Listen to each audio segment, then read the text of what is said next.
What up, y'all? Tina here. So, day one is officially underway for this ASAP Rocky trial, and I'm a little conflicted. So, this is what I believe. All right, I believe ASAP Rocky shot this weapon, but I don't know if the prosecution has enough evidence to prove he pointed this weapon at Relli and to prove that the gun is real, because Rocky's current defense is it's a starter gun or a cap gun. It's not real. It's a prop. It's fake. Now, we also got to hear the 911 call of the person reporting the shooting. Let's take a listen. Hi, I live in the apartment on the corner of Argyle and Selma in Hollywood, and there's just been a shooting. There were 4 men, and they were kind of fighting as they were walking along Argyle, and then they turned left onto Selma, and we heard yelling and they started running, and they turned left into the back lot apartments for El Centro Apartments, and then someone pulled out, the guy in the black sweatshirt pulled out a gun, and he shot, and I think the guy who shot was in blue. Now, one thing about this charge is Relli doesn't have to be hit with a bullet or a fragment for Rocky to be found guilty of this charge. So let's first take a look at the penal code and see what the jury would have to look at to convict him. All right, so this is what the charge says. Assault with a semi-automatic firearm occurs when a person uses such a weapon in a manner that could result in applying force to another individual. All right, so this is why they're going with the prop gun defense, because with this charge, whatever type of weapon, a gun that you're using, it has to be able to apply force. And so the defense is, hey, there's no force being applied because it's fake. It's not real. It's a starter gun.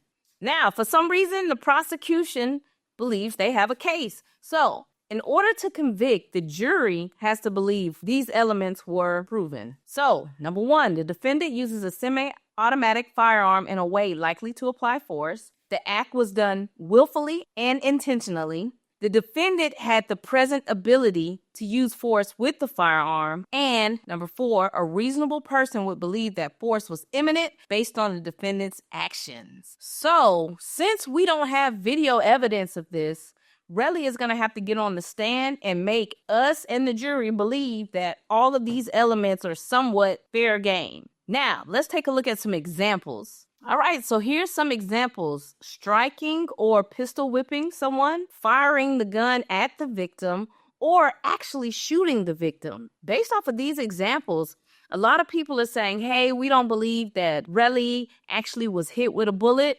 Based off of these examples, he doesn't have to be. Rocky can get convicted if the jury believes that he even pointed and fired this weapon. Look at these examples down here. A man who is angry that his ex-wife is seeing another man confronts her outside of her apartment and points the gun at her. He didn't even fire, he just pointed it. So you can get yoked up for that. Example number 2, during an argument over a parking space, a woman retrieves a rifle from the trunk of her car and waves it at the person she's arguing with. So those are 2 examples that kind of, ASAP. These are people who didn't even fire the weapon. These are just people just waving it or pointing it. There's evidence that you fired the weapon. Your lawyer said you fired it. The lawyer said you shot it in the air as a warning shot, but it's a starter pistol. So that's the defense we going with. All right. So opening statements for the prosecution, I think, laid out a better story than the defense. I don't know if the way that Rocky's lawyer comes off will be likable to the jury. He's a New Yorker and his style is very arrogant. And I think his arrogance has led Rocky to believe that this is a slam dunk case. You got this. Problem is, I don't know how the jury is going to feel by playing on their intelligence, because if I'm a logical person, do I believe that Rocky came to a confrontation and brought a fake gun? Do I believe that a rapper is rolling around with a fake gun, which is way more dangerous than having a real one? Because what if you get into a confrontation with a stranger and you got a fake gun and you pull it out and they got a real one? So this fake gun, prop gun scenario just ain't rocking with me. And not to mention, you're licensed to carry. So if I'm licensed to carry, am I walking around California with a fake gun? If I'm sitting in the jury, I don't know if I'm buying that. Also, is the defense going to present this prop gun in trial?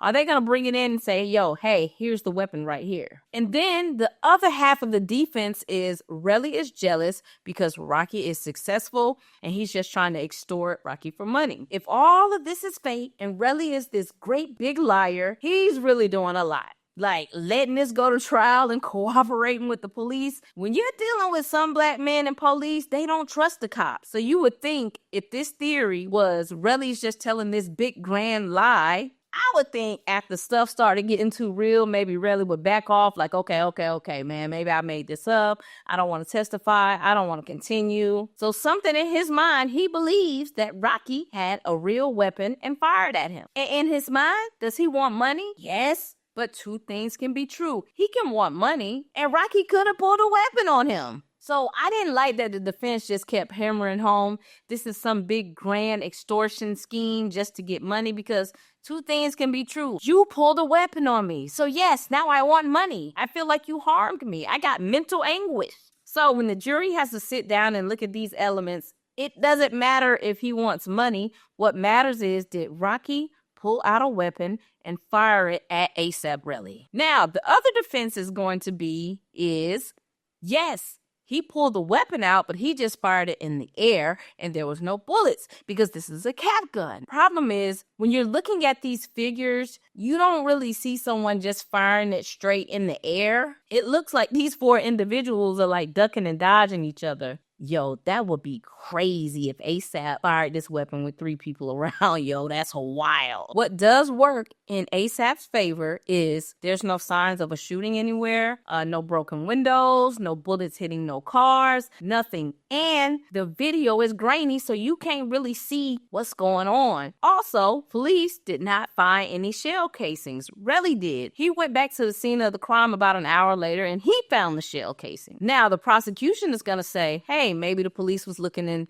the wrong area because the 911 calls put the shooting at two different locations. The prosecution is going to say, hey, Relli knew exactly where the altercation took place. Now, when the police did search ASAP Rocky's home, they did find a 9mm magazine, and Relli did turn in 9mm bullet casings. The magazine was completely filled, no bullets was missing. And the bullets in the magazine look different than the bullets that Relli turned into the police. But here is the kicker. The defense is going to say that the magazine belonged to ASAP Rocky's manager. It wasn't ASAP's. And you know what? That's not good for the defense because it puts you right back at square one. If you're saying that the casings that Relli found don't even match the magazine, well, of course they wouldn't match because the magazine belongs to the manager and the theory is these casings belong to ASAP. So when the police raided the home, they never found this fake gun. They never found this real weapon. And it's because Rocky may have just got rid of it and forgot he had a magazine at the house. This case is messy, yo. Very, very messy. There's also 2 911 calls reporting the shooting. One of the calls, like we heard earlier, said, hey, I see 4 men, maybe fighting. There's a shooting. Also, ASAP's lawyer said after the initial altercation, Relli kept antagonizing Rocky because he knew Rocky had a fake gun and he was not scared. But then you said Relli went back to the scene to plant shell casings. So if Relli knew the gun was fake, why would he plant shell casings? We also found out that ASAP's manager and friend, 2 separate people, is going to testify that Rocky always has had a fake gun, and the manager is obviously going to take the magazine and say it was his. The prosecution is probably going to poke holes in this and say, hey, you guys both work for or with ASAP, so of course you're going to have to lie for him. Now, on the prosecution side, I think their story makes more sense that these 2 men met up, tempers flared, Rocky pulled a weapon, Relli knew he was a superstar and probably wouldn't use it, and he got bold, like some men do, and said, hey, you better use it, and Rocky used it. He just can't aim and missed it. Problem is, as it stands right now, the only evidence that the prosecution has is Relli's testimony. There's no video evidence of Rocky pointing this weapon at Relli. Rocky's homeboy is going to get on the stand and say Rocky shot it in the air, and the video isn't clear. So he has a chance of beating this because there's not enough evidence right now on day 1 that says guilty beyond a reasonable doubt. Keyword, reasonable. Is this fake gun extortion scheme a reasonable defense? I don't know. This case is really 50-50 for me because a week ago, I knew ASAP was cooked because his previous defense was no shooting never took place at all. All of this is a lie. But obviously there was a shooting because we have audio of 2 shots firing off. So this week is when they changed their defense to, oh, well, this is actually a prop gun. This is a fake gun. So when they introduced this whole starter gun situation, it really changed how I looked at this case. It really can go either way. There's no evidence of him pointing this weapon at Relli, and there's also no evidence that this weapon is real. I don't understand why they just didn't go with the self-defense route. Maybe self-defense wouldn't have worked because the force didn't match, like Relli didn't have a gun, so maybe they would say Rocky shouldn't have used lethal force. I don't know. This case, this is a weird one. This is weird. Also, the first witness that took the stand, he was the responding police officer on the scene. He didn't really help neither side. He said he got the call, got there, that's it. He didn't find any evidence of a shooting, no victims, no witness. In theory, that would really sound good for the defense. However, the prosecution was able to flip it on him and said, hey, is it common that sometimes investigators go back to the crime scene and find things that maybe the police wouldn't have found? He was like, yeah, it happens. So the prosecution is setting the stage that maybe you guys, police, did not look in the right place. So it's possible Relli played investigator and went right back and found the evidence that you guys didn't see. I don't know, man. How do y'all feel? Y'all think Rocky gonna beat this, or do y'all think he should have took the plea deal? Leave your comments below. Thanks for hanging out with me. Peace.